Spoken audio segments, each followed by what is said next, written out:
Just got to wait a little bit for it to come through so I can see. There's a 30-second delay, but there it is. Just got to wait a little bit for it to come through. So there's my 30-second delay. And hello, man. Hello, MGTOWs. I hope you're all doing well today. Hey, go your own way. Go your own way. All your sins are forgiven from the past. You're a new and MGTOW. And that's what it's all about. It's becoming a new man.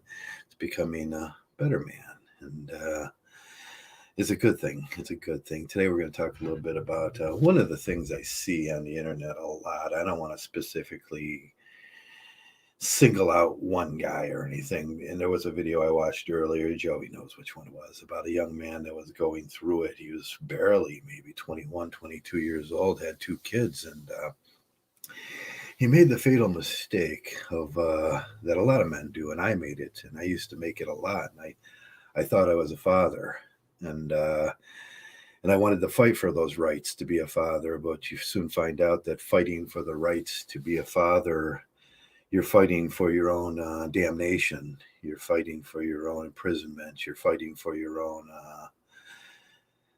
slavery.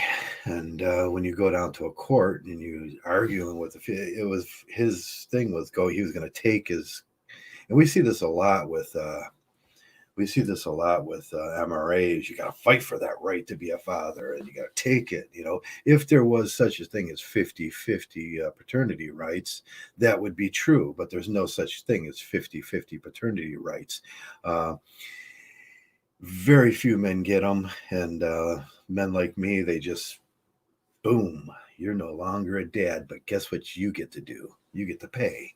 And that's fighting for your rights to be a father. You're fighting for the right to fall into the fatherhood trap. I'm a father. I used to believe that.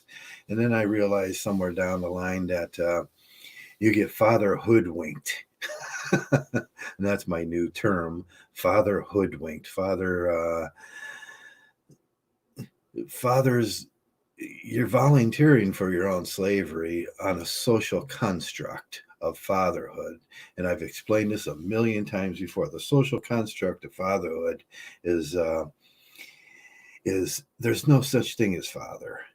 You're a donor. You're a DNA donor. She's a mother. She had that baby all up in her belly. She made that thing. She opened her legs. She's got 10 laws backing her up that says it's her baby, it's her kid, it's her body, it's her choice, everything is hers. She decided she was gonna pick to get the DNA so she can copy that DNA and start growing a baby. It's her egg. The sister cells split, and they're called sister cells for a reason. That's because it's 100% her at that moment now. Now we get something called sympathetic fatherhood, or sympathetic childbirth. Men actually believe that that's their child, that they had something to do with it. No, she had everything to do with it. When that judge signs off your rights to be a father at the end of the divorce, you soon understand the implications of what you signed up for, what you said you wanted, and that was fatherhood. And then somewhere down the road, when you get old like me now, you realize that you got hoodwinked, you got trapped, you got told a whole bunch of lies by society, that your brain was split. I'm using this new backdrop to resemble that cognitive dissonance in your brain and what you were going through. They want you to think that. They want you to think that you're the responsible party. And that's what father means. It's Pator. It's payer terminal, which I call it, but it's Pator in the German, the old French, and it comes from Latin. That means the responsible party, fatherhood.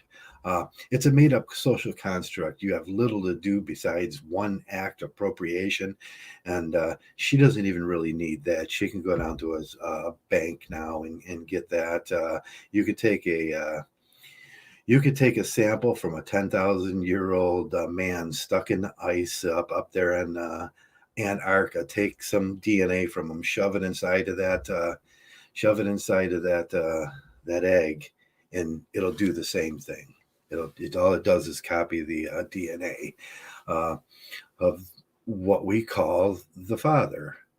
And when you sign up, that when you go down there as an MRA, and what they tell you to do, fight for your right. You're going down there and saying, I want to be the responsible party that pays the money. That's what you're doing. And it makes little sense to me. And what MGTOW has become for me is pretty much it's become neonatalism. If I would have known what I was doing, and I was lied to, we're all lied to on these things. We hear things like fathers make so much more money, and I see an article today in CNN that fathers make 49% more than, and it's a lie. Fathers will pay out more money, and I know what they're doing. They're taking the wife's income too, and saying that's an income, and then expanding that and say the father makes that, which is a really traditional conservative thing to do. It's a tradcon way of thinking at fatherhood, and that's where the traps get. You think you're going to do better. In this society, we're 92% divorced now. Most children get married at 20 to 35, and most of those relationships don't last past 35. This young man was saying she wanted to break up, and this morning, and she had one kid of his, and then as she was leaving, she said, "By the way, I'm pregnant."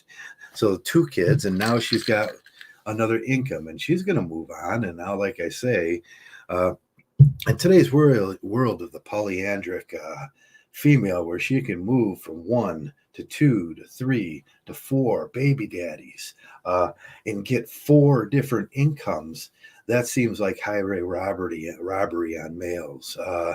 There's something wrong with our system. Our system is broken. There's no such thing as fatherhood. That's the first thing we have to teach young men. You're just a donor. And that donor, she's going to move on from that donor no matter how good your DNA is. She's going to move on from that donor, because women are sexual cryptic beings.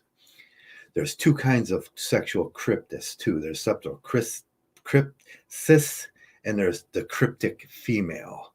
The cryptic female will make choices that is cryptic about her mating experience. Sexual crypsis is different.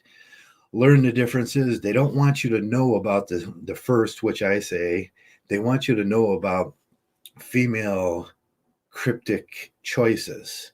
And that's totally different. That's cryptic, not crypsis. When you look it up, you have to look. They're very tricky on they want to dispose of that. That knowledge gives you that biological knowledge gives you such an up in life. It tells you how the female behaves. There's no such thing as monogamy with them. They're polyandric because that's the way they're programmed to be. Once you as a male start recognizing that fact, you say, oh, wait a second, there's no such thing as fatherhood. You're just going to move on to the next male, and you want to steal some sperm from me, and then you want to steal the rest of my life through payments and alimony. And it's a good system. They don't want to give up that system, but the postmodern world is upon us, and we're learning more about things nowadays. We're learning, hey, Jason Creed, how are you today? If I don't get to your name and say hello right away, I'm try not to look at the chat as I'm going, because it disrupts what I'm saying in my thinking process. So hello, everybody. We'll take a small break and say hello, everybody that's in today, and say hello, everybody that's going to come around, and Brissy and Pockets. And I'm going to start calling you Pockets. Mr. Jones and Hetty Lukey. Hetty, one of my oldest and favorite viewers is Hetty Lukey, and Joey, and Pockets, and CJ. Hello, CJ, and Jason Creed. Hello, Jason, and hello, everybody that comes around. If you're listening in the future, I'll say hello to you, the future viewers. Okay, but today we're talking about the fatherhood trap, and it's not based on anything scientific or anything real. It's based on this idea that you're pair bonding, and there's some magical electric thing that goes across the universe to that special mate that's the Nawalt, and she was made for you. Back in Plato's age, they used to believe that humans were pulled apart and then they grew other hands and bodies. They used to be put together and they're pulled apart by Zeus. And that's why there's a special other side for you out there, and she was born at the same time as you. And that's a lot of garbage. That's a lot of faulty thinking. That's they used to believe that from right around the year 400 to say 1427, which I talk about a lot, which is the age of Neoplatoism. There was the Sophists and Neoplatoism, and they used to think like that, and they used to have arguments, and they used to argue, and their arguments were in jest, or their arguments were sarcasm or irony, and a lot of people mistake this religion that they had. It was a cross-gentle mix between old age Egyptian religions and New Age modern Christianity that was coming around. And eventually, right around 1427, a great event happened. You can look it up, and there was a war, and the Christians won, and then that's when we started really, really getting into this Christianity thing, and but the religion up to that point was Neoplatoism, and it was all about logic. And we got to get back to logic, because Christianity brings in this idea of fatherhood and what you're supposed to do for society. And there's some things you have to do, and there's a social contract, and there's a social construct of fatherhood, and that is the fatherhood trap, where just man up. Just do the right thing, man. And the right thing is what they want from you, so they can run their society, so they can buy things, so they can so they can sell your extended other, that perfect Nawalt person that's bound to you by this electrical force. And that is fallacious thinking. There is no special other. You are an individual. You have one life to live. And if you live it in slavery, like a lot of us older guys have to do, and you buy into the fatherhood trap that's based on lies like 50-50, and you got a good chance. Fathers make more money, the single males, he's just going to be broke and desolate. No, the single male spends less money, he makes more money, and he has more time available to make money. If you're thinking that a married man does that, you're wrong. They're including the family, the household income as one, because they're specially bonded to each other. Until that divorce comes, and then they rip that apart, and then one gets a divorce and one gets an order of court. And that's when you find out, and that's when it hits you, and all that information floods in, and he goes, there was never no such thing as fatherhood. There is no such thing as fatherhood. And that's when that happens. Most of us has gone through that moment in life where that happens, the cognitive dissonance. I thought one thing. How can I believe these two things at once? Am I going crazy? What happened? And then we MGTOW, we find out, we might get exposed to the truth, and we find out, no, they lied to you. The teachers lied to you. Your parents lied to you. Society lies to you as a male, because they want one thing out of you.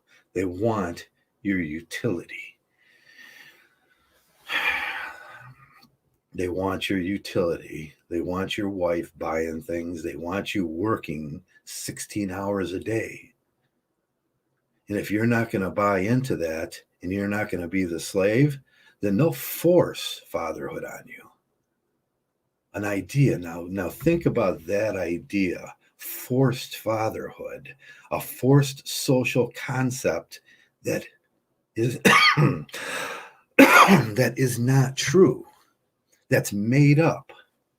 That's made up for the sole purpose of getting your utility out of you.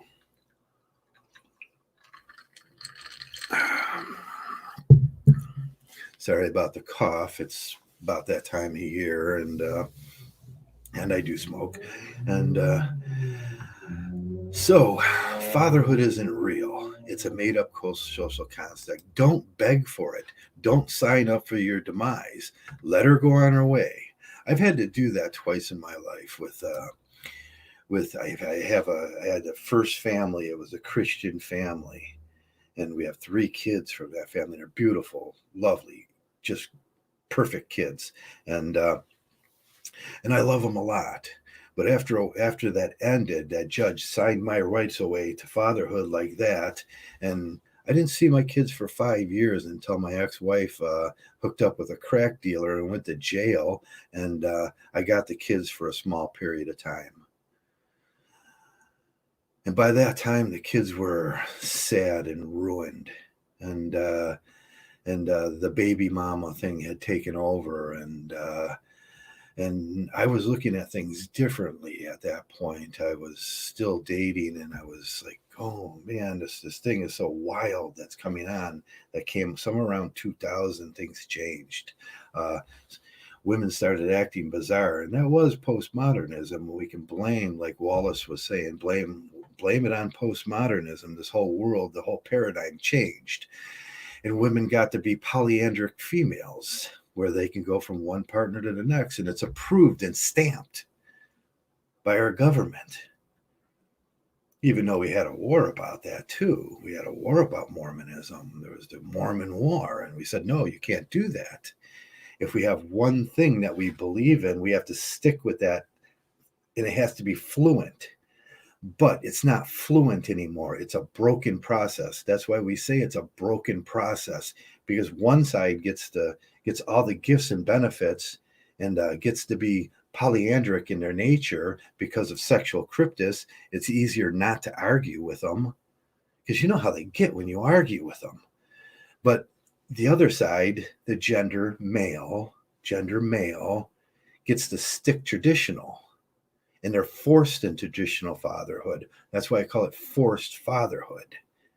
It's forced fatherhood because the nation needs you to keep working, and they don't want to pay for her babies, and they know she can't be responsible because she never really had agency to begin with.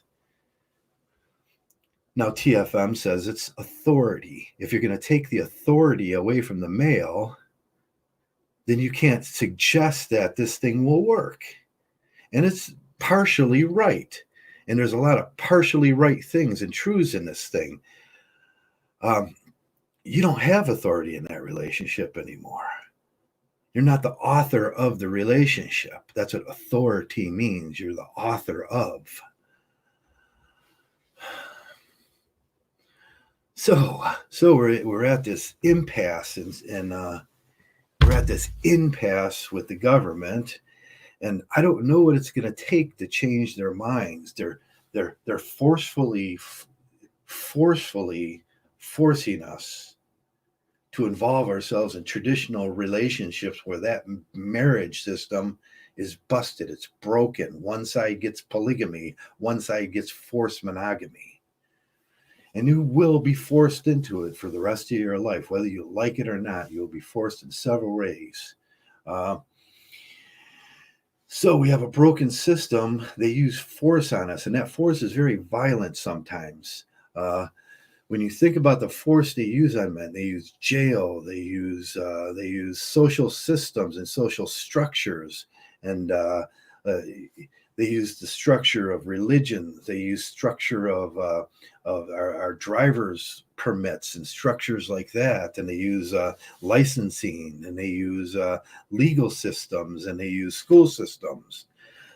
And they will pull your civil service report too. If you didn't know that, they will pull your civil service report and they will pretend like they lost it. And that will restrict you from getting loans for college. So there's a lot of violent things that they do to males, and this thing is a very violent thing. If you go to jail, they will tell you, oh man, they will laugh and go, you'll be raped for your crime, for your crime against marriage. And you go, what? Marriage? That's a religious program. So they brought in religious and they made these religious programs and they made it into our government, which we were supposed to never do. There's a separation of religion and state. And they force it, and they're violent. And they expect us to say things like, oh, we will non-violently resist this. And what I say is, we say we will be non-cooperative. I'm not going to be non-violent. If someone forces violence on me, I will equal and opposite reactions, Newton says. Newton says equal and opposite reactions. If someone forces violence on you, you can only defend yourself by forcing violence back outward. So we're non-cooperative. We say we're going to walk away. I'm not going to do your lunacy. I'm not going to do your absurdity.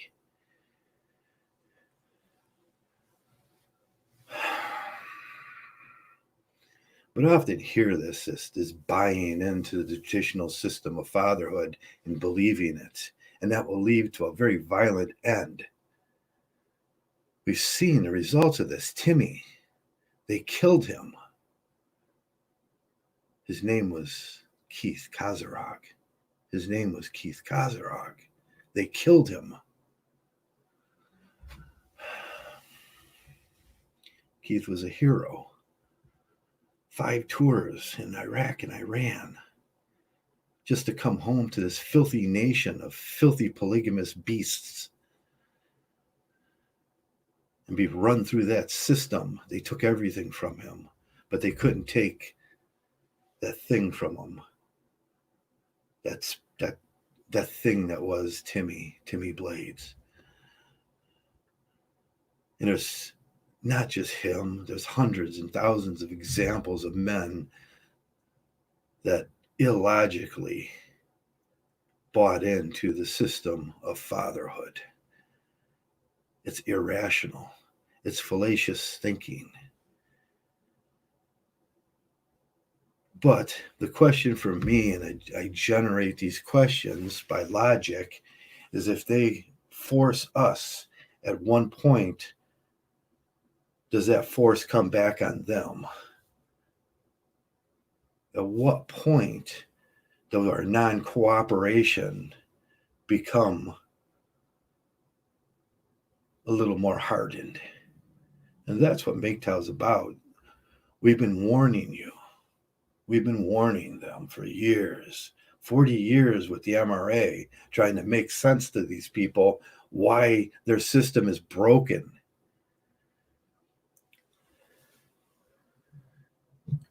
And it only seems like they understand one thing when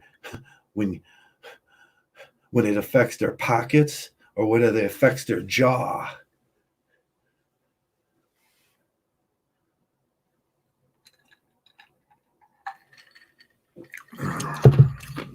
Karl Popper is science.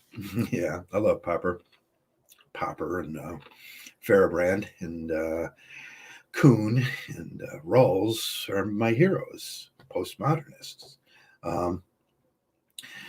The science of philosophy. It's a wonderful thing. It brought us into this understanding. But there's so many men that stick back in that world of modernism. We're stuck in tradition.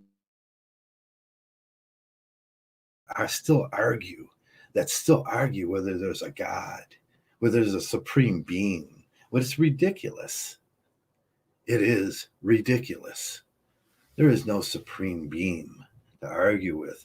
All of your information should come from facts, biology, science, religion, not religion, linguistics. It shouldn't come from some hidden God or some fake thing that somebody, or some social construct like fatherhood or feminism.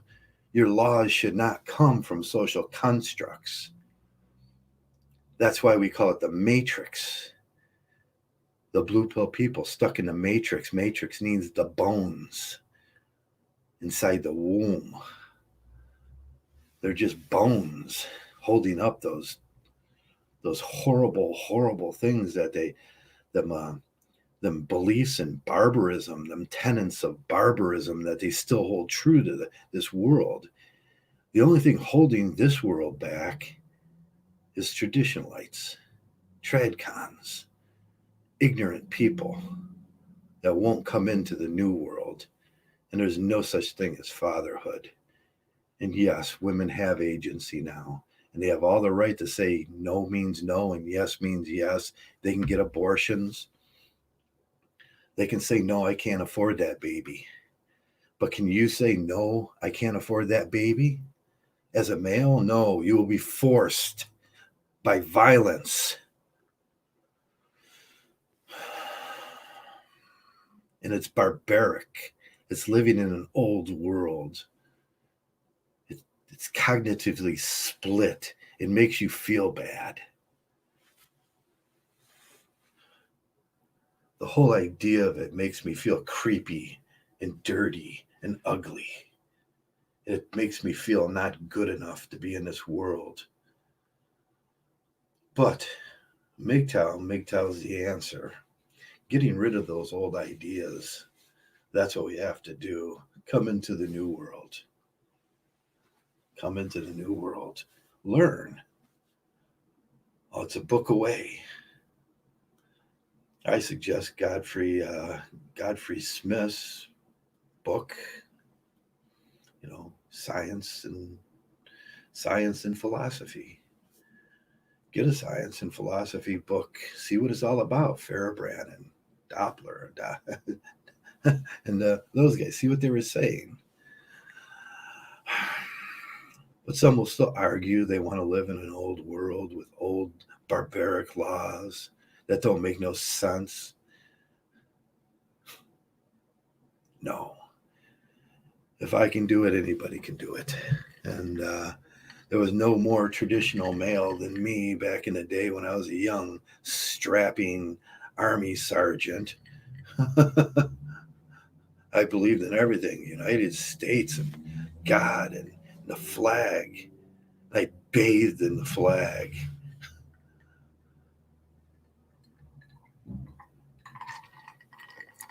Jesus was everywhere.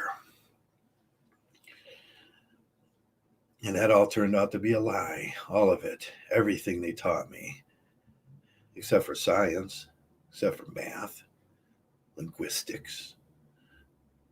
Language. Reason. And that's what we use. That's the tool of the male. That's the tool of the MGTOW. Science and reason. And that's where we have to go. All this yelling and screaming about feminism, I could care less about it. It doesn't bother me one little bit.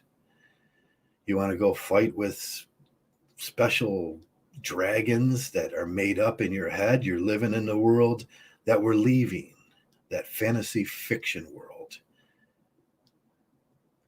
That Pixar and Disney world of happy la stuff. That world doesn't exist. That's the world that exists. Fatherhood is a social construct, and if you buy into it, it's a fatherhood trap. You will be fatherhood winked. Fathers don't make no more money. Matter of fact, they leave with less money. Just ask me, any other father. It's not worth fighting for, and we have to get rid of it. Suthi was timed out by pocket aces. What is you're gonna have to fill me in there on what happened there, Joey. So That's my message for today. There's no such thing as fatherhood. You can have you like yesterday. I am glad to know. I was glad to know my father too. He was a good mentor. You know what? And that's the thing. Men make great mentors. We're great mentors, but mentorship is paid, just like motherhood is paid. Mentorship is paid, and you have to pay us to do it. You can't force us to do it. And for the same argument that the females use about motherhood and how it's a paid job, it's the same argument we use as males mentorship. You want my mentorship? Fatherhood costs. Tradcons love myths, don't they, Joey? Tradcons love myths and they like believing in things that aren't real. MGTOWs don't believe in things that aren't real. They don't believe in Jesus or flying dragon feminists or or Yetis and Bigfoot and lizard people and invisible ghosts. I don't look under my bed for ghosts at night. I'm all grown up and I put childish things away. And one of the childish things that I put away in this life was the idea that she had no agency, and I was the author of that.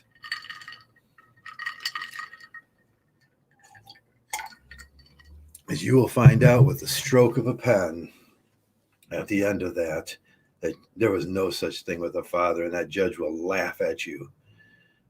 And he will laugh at you when you volunteer for it and you beg for it. And the young men today are begging for it. They want to be a father. They want to get fatherhood winked. Fatherhood costs money. That's all it's about, is your utility. Money, utility, your back, the things they can't do for themselves. And we have a whole system built on the things they can't do for themselves. We have lazy people working in public offices that do lighter than air jobs, 4 million of them in our country, that suck up most of the money that goes into altruistic systems of taxation that are supposed to take care of the baby mamas and the poor. And that's why they have to have fatherhood. It's not about the mothers. It's not about the children. It's about their system and employing their 4 million employees in those big buildings that you have surrounding you in your neighborhood. The police stations, the divorce courts, the family centers, the health and human service buildings, all of those buildings. We live in a town here of 200,000 people, and I can count 6 of them around me. And it costs money to run. And then your money that was supposed to go over here goes up to them, and then they trickle it down to the baby mamas and the poor. And that's where the theft is, and that's why they need fatherhood. It's a graft. It's a graft, and it should be illegal, and we should do away with those barbaric systems. And it's based on lies, ignorance, foolishness, anti-logic, myths. And they will use violence and force on you. And then they will say you have to always say that you're nonviolent and that you are not going to use force on them because they're special people. They're special tyrants. And special tyrants, they don't like to get called on anything, especially their tyrant behavior, their tyrannic behavior. And they want their system to keep going because each one of those people make $80,000 to $100,000 that was supposed to go to the person over there that's poor and needy and maybe need heat. Last year, Joe around the corner died, froze to death in his house because the government said that the East Ohio Gas Company was okay to shut off his gas. That's where that money was supposed to go. And just squeeze it out of you every single way they can. And of course, they need fatherhood because they need slaves and they need working men. The men that are actually making the products. They're actually doing the work, not their lighter than air jobs, sitting their fat asses in some desk and some city clerk. Them are the things we have to get rid of. And with that, we will get rid of the divorce system. And with that, we will get rid of this system of grafts and taxation. And we'll shut down every one of those buildings if we can as MGTOW. But it's not going to be the way they want it. We will simply non-cooperate with them. We are non-cooperative. That's it.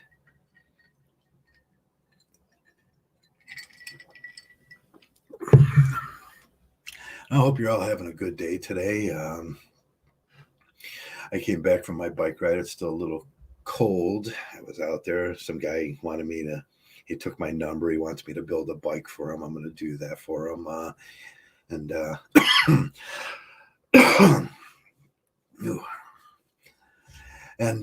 it's going to be a nice week this coming up in the mid 50s. And I'm going to try to get down to the park a couple times and get out and do what I really like to do is go wade around in the streams down there by the river and just be alone and collect some rocks and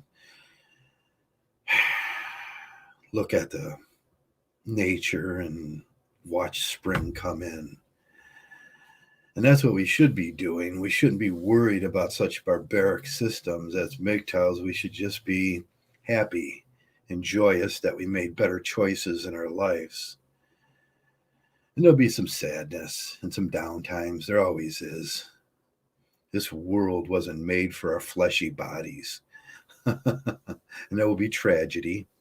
But in the times that we can, we increase our happiness and we have a long string of good days. That's something that most men will never know. A long string of good days. And that's what being MGTOW is. I had a good day today. I'll have a good day tomorrow, the next one, and the next one, and the next one. Until that system, that evil system, tries to come visit me again, in which they will. They always do. I'll have a long string of good days as a MGTOW. And that's all I got to say today. Hope you're all doing well. Hope you're all doing well. And that's it. I'll end it the same way I end everyone. Thanks a lot for coming around, and most of all, thanks for being MGTOW. MGTOW.